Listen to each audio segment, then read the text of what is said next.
Voilà, dans la petite séquence dont on va parler aujourd'hui, nous allons mettre en application donc, le nouveau théorème que l'on a vu donc, début de troisième, donc le théorème de Pythagore.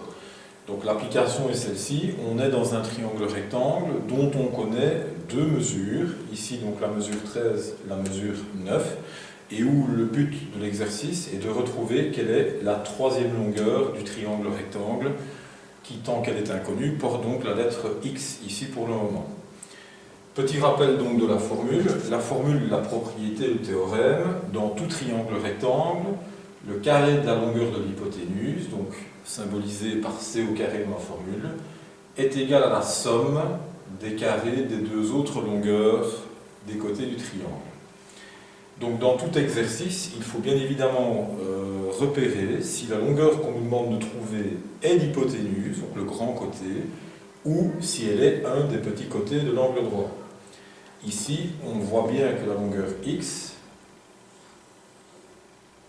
elle est en face de l'angle droit, donc il s'agit bien sûr de la grande longueur du triangle rectangle. C'est ce qui, dans la formule,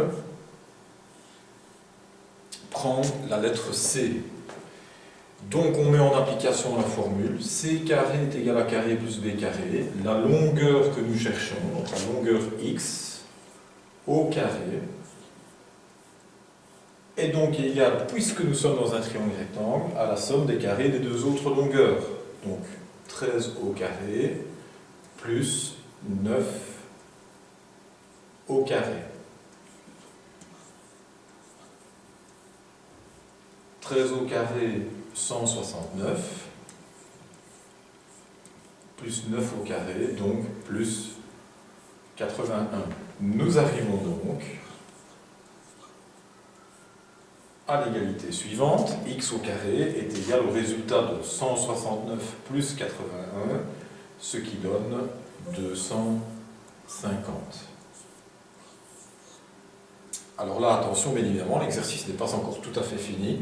Il s'agit bien sûr du carré de la longueur x. Donc, nous allons,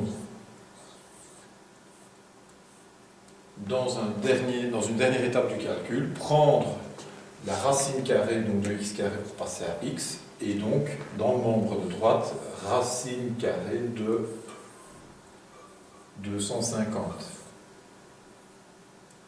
Nous restons évidemment avec la racine carrée positive, puisqu'il existe deux nombres dont le carré est 250, la racine carrée positive ou la racine carrée négative, mais dans un contexte géométrique, bien évidemment, nous prenons la racine carrée positive de 250. Alors, deux possibilités d'exercice. Dans la plupart des exercices, on a bien évidemment le droit d'utiliser la calculatrice et on va avoir une valeur exacte du nombre, mais qui est un nombre irrationnel, donc un nombre à virgule. Ici, ce sera 15, et puis il y aura toute une série de décimales derrière.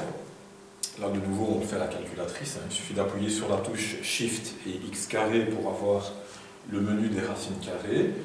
Si jamais on autorise une réponse formelle, bien on peut se contenter de cette réponse-là, qui est la valeur exacte. Et dans un souci de présentation, on peut également donc simplifier racine de 250. Comme 250 c'est 25 fois 10, on a donc 25 fois racine carrée de 10. Donc, et racine carrée de 25 étant égale au nombre 5, on a donc une expression simplifiée de racine de 250, c'est la même chose que 5 racines carrées de 10.